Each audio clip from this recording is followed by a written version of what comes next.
Good morning, students. I'm Lavneet Kaur from SIMT Nakoder.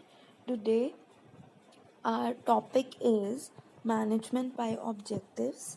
ठीक है, तो हमें नाम से ही सजेस्ट हो रहा है कि हमने मैनेज कैसे करना है किसी भी चीज़ को ऑब्जेक्टिव्स जो हमने डिसाइड किए हैं उनके ऊपर.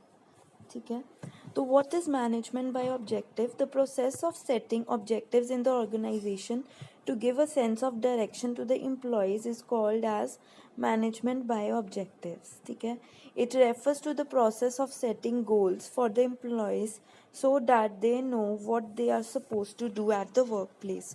तो इसमें क्या है कि एम्प्लॉयज़ को डायरेक्शंस दी जाती हैं कि उन्होंने कैसे काम करना है. ठीक है, management by objective defines roles and responsibility for the employees and help them chalk out their future course of action in the organization. तो management by objective से जो employees हैं उनको अपने roles और अपनी responsibility के बारे में पता लग जाता है.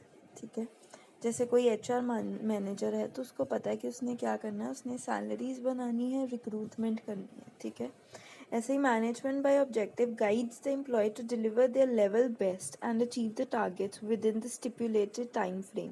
मीन्स जो गिवन टाइम है उसके अंदर अंदर आपको ऑब्जेक्टिव्स जो हैं वो फुलफिल करने हैं. अब आगे ये देखो प्रोसेस. डिफाइन ऑर्गेनाइजेशन गोल, डिफाइन एम्प्लॉयज ऑब्जेक्टिव. पहले हम ऑर्गेनाइजेशन का गोल है उसको डिफाइन करेंगे, फिर हम एम्प्लॉय का ऑब्जेक्टिव डिफाइन करेंगे. Then continuous monitoring performance and progress. हम देखेंगे कि जो एम्प्लॉय है वो अच्छे से परफॉर्म कर रहा है कि नहीं. ठीक है, फिर हम उसकी परफॉर्मेंस को इवैल्यूएट करेंगे, मार्क्स देंगे काइंड ऑफ. देन उसको फीडबैक देंगे, जहाँ पे वो गलत है उसको बताना है कि कैसे इसको ठीक करना है, जहाँ पे ठीक है वहाँ उसको अप्रिशिएट करना है. देन उसकी परफॉर्मेंस अप्रेजल. ठीक है जी, तो need for management by objective. क्यों हमें ज़रूरत पड़ी मैनेजमेंट बाय ऑब्जेक्टिव की? The management by objective process helps the employ to understand the duties at the work. KRAs are designed for each employees as per their interest, specialization and educational qualification.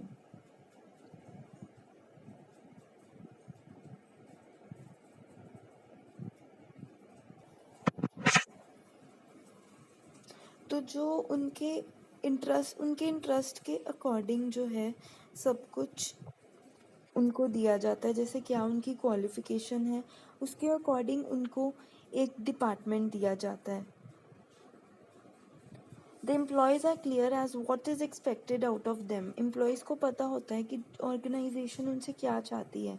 Management by objective process leads to satisfied employees. It avoid job mismatch and unnecessary confusion later on. क्योंकि आपको अपनी qualification के according job मिलती है तो जो confusion होती है वो नहीं होती और जो एम्प्लॉयज़ हैं वो सेटिस्फाइड रहते हैं. Management by objectives ensures effective communication among the employees. It leads to a positive ambience at the workplace.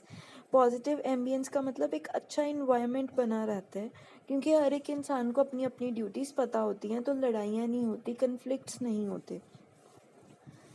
The management by objectives process leads to highly motivated and committed employees. वो ही management of objective process में होते हैं जो बहुत motivated और committed होते हैं organisation के लिए.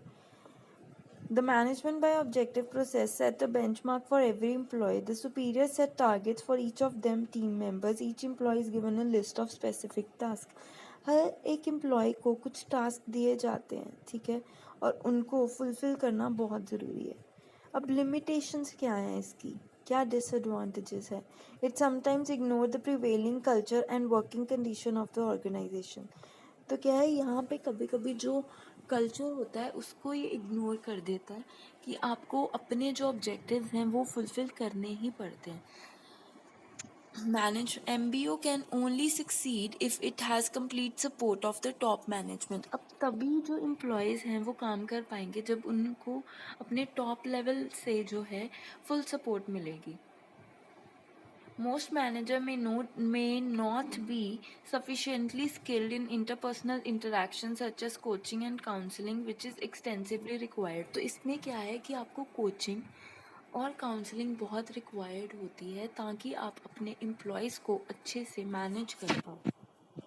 The integration of MBO system with other systems such as forecasting and budgeting etc. is very poor.